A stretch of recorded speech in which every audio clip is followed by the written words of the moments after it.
সারা বাংলাদেশে বিভিন্ন বিশ্ববিদ্যালয় ক্যাম্পাসগুলোতে নারীর চলাচল এবং তার স্বাধীন বিচরণের ক্ষেত্রে যে নৈতিক পুলিশগিরি এবং কন্ট্রোল বা নিয়ন্ত্রণ চালু করা হচ্ছে তার বিরুদ্ধে অবস্থান পরিষ্কার করতে হবে প্রত্যেকটি প্রশাসনকে এবং এর থেকে দূরে থাকতে হবে। এছাড়া বাংলাদেশের বিশ্ববিদ্যালয় এবং শিক্ষাঙ্গনগুলো ছাড়াও আমরা দেখছি সাধারণ নারী, আমরা জানি যে 8 বছরের একজন শিশু আজকে আইসিইউতে শুয়ে, আমরা জানি যে তার জীবনের কোনো নিশ্চয়তা আছে কিনা এখনো বাংলাদেশের মানুষ জানে না। ধর্ষকের সাথে ভুক্তভোগীর বিয়ে রাষ্ট্রীয়ভাবে অবৈধ ঘোষণা করতে হবে। 4-4 বৈবাহিক বা এই ধরনের সম্পর্কের ধর্ষণের ক্ষেত্রে আদালতের অনুমতিক্রমে ভুক্তভোগীর পাস্ট সেক্সুয়াল হিস্ট্রি জিজ্ঞাসা করার ক্ষেত্রে কেবল নারী বিচারকরা থাকতে পারবেন এবং তা ক্লোজ ডোর এর মধ্যে জিজ্ঞাসা করা হবে, এর নিশ্চয়তা দিতে হবে। বিচার চেয়েছে, ন্যায় বিচার চেয়েছে।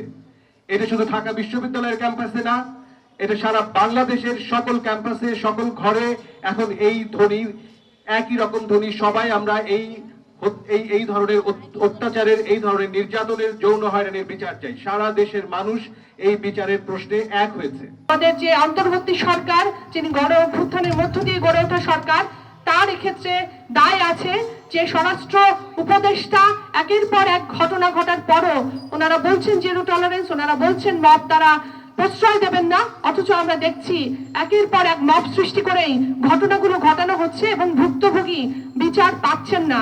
এবং গতকাল বিশ্ববিদ্যালয়ের শিক্ষার্থীরা যেই দাবিতে নেমেছিলেন, আমাদের ছোট্ট শিশু, 8 বছরের শিশু যে এখন আইসিইউতে আছে, তার জীবন এখনো শঙ্কামুক্ত নয়।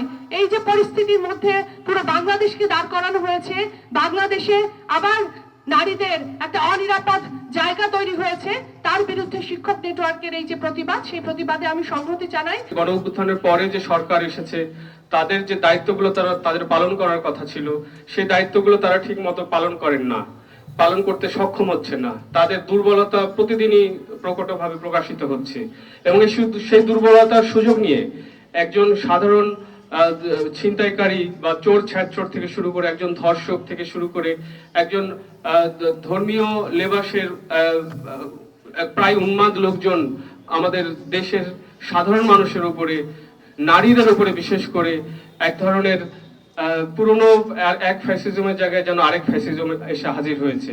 এত বিদ্বেষ কেন, এত নারী বিদ্বেষ কেন আমাদের দেশের ছেলেদের মুখে, মনের মধ্যে? আমি এটার কোনো উত্তর খুঁজে পাই না। আমি জানি না তারা কি দিন শেষে নিজেদের ভেতরে প্রশ্নগুলো করেন কিনা, যে একটা মেয়ে যাওয়ার সময় তো কিছুই বলে না একটা ছেলেকে, না তার গায়ে হাত দেয়, না তার পোশাক নিয়ে কিছু বলে, না তার চলন বলন নিয়ে কিছু বলে, কোনো কিছু নিয়ে যখন কিছুই বলে না, তারপরেও কিভাবে সেই মেয়েটি শত্রু হয়ে যায়।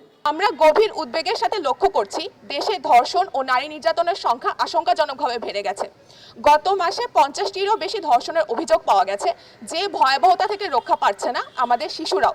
বিশ্ববিদ্যালয় প্রশাসনকে দেখি আমাদের শিক্ষার্থীদের নিরাপত্তা দিতে সে ব্যর্থ হয়, অথচ যে ভুক্তভোগী শিক্ষার্থী থানায় মামলা করলো, ওই মামলা তুলে নেওয়ার জন্য ওই মবের পক্ষে অবস্থান নিয়ে এই বদমাশ প্রক্টর তার অবস্থান নিয়েছে। ছাত্রদের নিয়ে তার কোনো ধরনের মাথা ব্যথা নাই। যেহেতু এই ঘটনাগুলো শুধু একটা না, অসংখ্য ঘটনা হচ্ছে এবং তার থেকে যেটা মনে হচ্ছে যে জিনিসটা খুব নর্মাল হয়ে গেছে, স্বাভাবিকীকরণ করে ফেলা হয়েছে।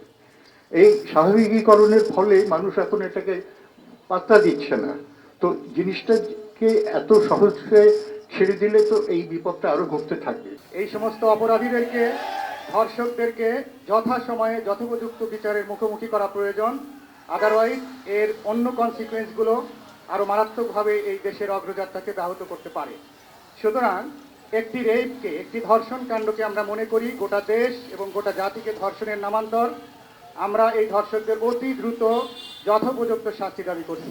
যে নির্যাতক মনোবৃত্তি আপনারা মাইক্রো লেভেলে, গৃহে, সমাজে টিকিয়ে রাখছেন এবং কিভাবে টিকিয়ে রাখা হয় তার বিরুদ্ধে যদি আপনি না দাঁড়ান, তাহলে আসলে আপনি অন্যকেও চ্যালেঞ্জ করতে পারবেন না। কারণ আপনি হয়তো ওই মুহূর্তে নির্যাতন করছেন না, কিন্তু আপনি একটা নির্যাতক ব্যবস্থার অন্তর্ভুক্ত, একটা তার অংশ।